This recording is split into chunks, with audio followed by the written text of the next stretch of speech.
बीच में।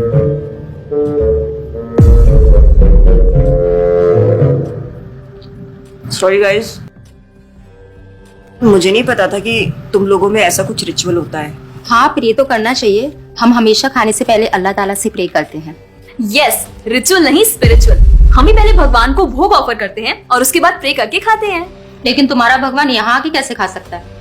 जैसे वो तुम्हारी दुआ कानों से सुन सकता है, वो वैसे ही यहाँ पर आके खा भी सकता है। भगवान का फॉर्म पर्सनल है। अगर वो कानों से सुन सकते हैं तो मुंह से आके खा भी सकते हैं। उनके कान और मुंह दोनों है। शालिनी, तुम प्रे नहीं करती खाना खाने से पहले? नहीं, लेकिन मेरे चाचा ने एक बार कहा था कि हमको वो गॉड ऑफ फूड को और फार्मर्स को थैंक यू बोलना चाहिए। यू मीन अन्नपूर्णा देवी?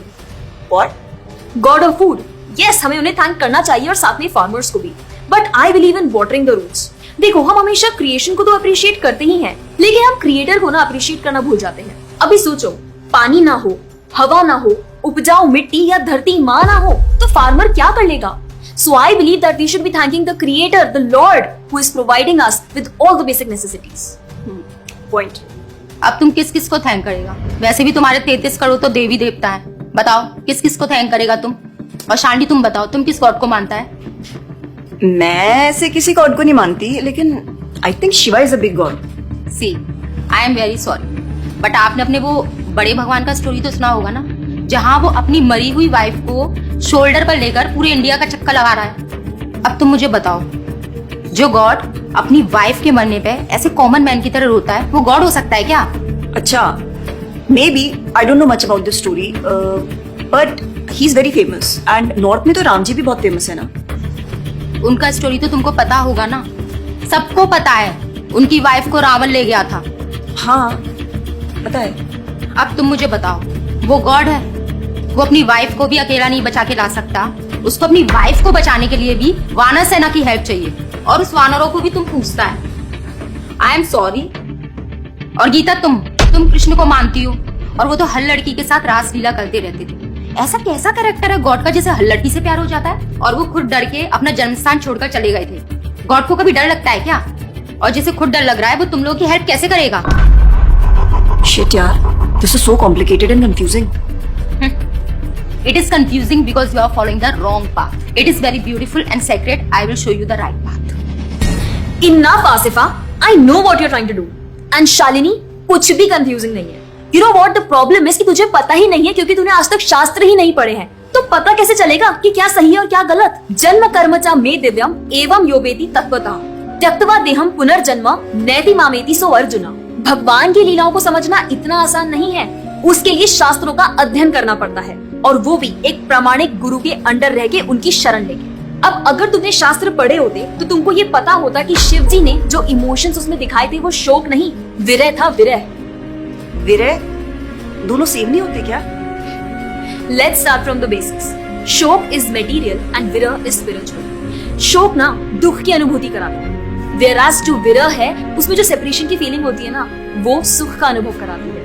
भगवान भगवत गीता में ना शोक करने वाले व्यक्ति को मूर्ख बताते हैं। गतासुम अगतासुमश्च नानुशोचन्ति पंडिता।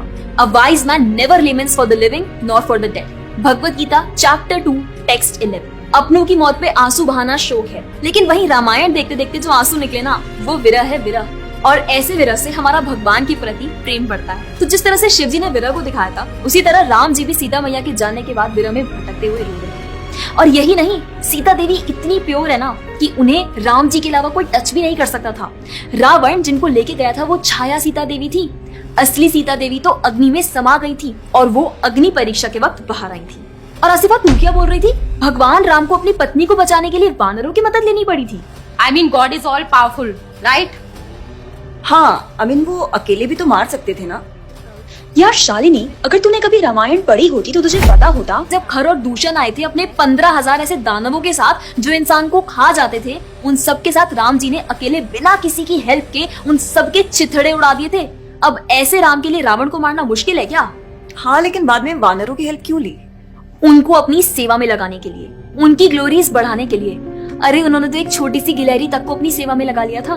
What? कभी पढ़ा हो तो पता हो ना। खैर, और हम हनुमान जी की पूजा इसीलिए करते हैं क्योंकि भगवान तक पहुंचने का रास्ता उनके भक्तों की सेवा है। जब भगवान देखते हैं कि मेरे भक्तों का गुणगान हो रहा है या कोई सेवा कर रहा है तो वो बहुत खुश होते हैं। जैसे मैं तेरी मॉम के सामने अगर तेरी तारीफ करूं तो वो खुश होती है ना। पॉइंट। इसी तरह भगवान हमसे खुश होते हैं जब हम उनके भक्तों की सेवा करते हैं, पूजा करते हैं। और रही बात 33 करोड़ देवी देवता की, आसिफा तू मुझे ये बता, what is your favourite genre in movies? Psychological thriller. और शालिनी तेरी? Romantic and comedy. एग्जैक्टली। जैसे हर किसी का अपने नेचर के अकॉर्डिंग फेवरेट जॉनर होता है, वैसे ही भगवान ने हर किसी के नेचर के अकॉर्डिंग व्यक्ति के लिए उसके नेचर के अनुसार वेद और पुराण दिए हैं। और उन्हीं पुराणों को फॉलो करके लोग अपनी देवी देवता की तरफ अट्रैक्ट होते हैं। और ये सभी देवी देवता भगवान की ही सेवा कर रहे हैं।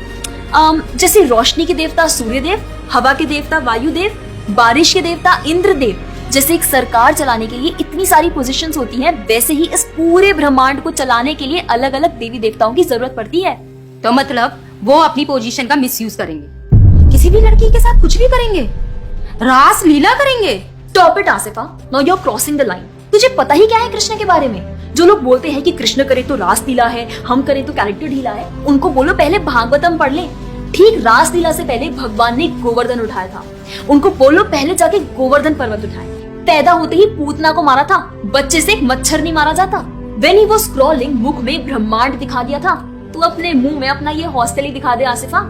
क्या तुम जानते हो द्वारका में भगवान श्री कृष्ण की 16,108 रानियां थी और सबके अलग अलग महल थे और हर एक महल में श्री कृष्ण सबके साथ होते थे एक ही समय पर। रोज सारी रानियां कृष्ण से खुश थी और उन सब की जरूरतें कृष्णा पूरी करते थे। क्या किसी नॉर्मल से इंसान के लिए ये सब संभव है?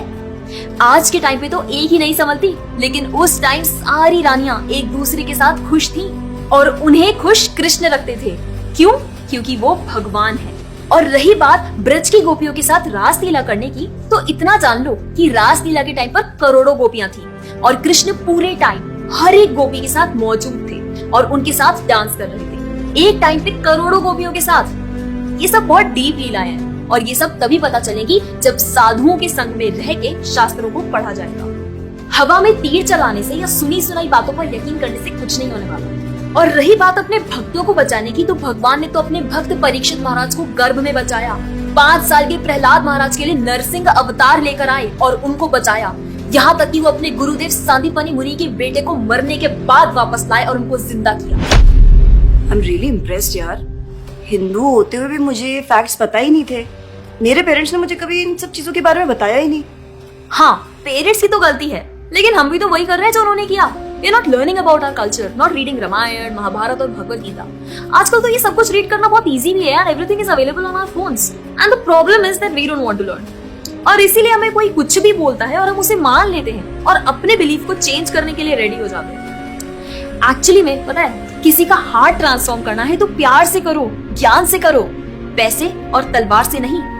और अब बारी आपकी है। अगर आप भी चाहते हैं कि कोई एड़ा गेड़ा नत्थु गेड़ा अगर आपको कुछ भी ना बोल जाए, आपका बेवकूफ ना बनाए, तो जाइए और अपने कल्चर के बारे में जानिए, ग्रंथ पढ़िए और अपने बच्चों को भी पढ़ाइए। जाकर इस वीडियो को जितना हो सके उतना शेयर करिए ताकि कोई और लड़का या लड़की इस केरला स्टोरी का शिकार ना बने।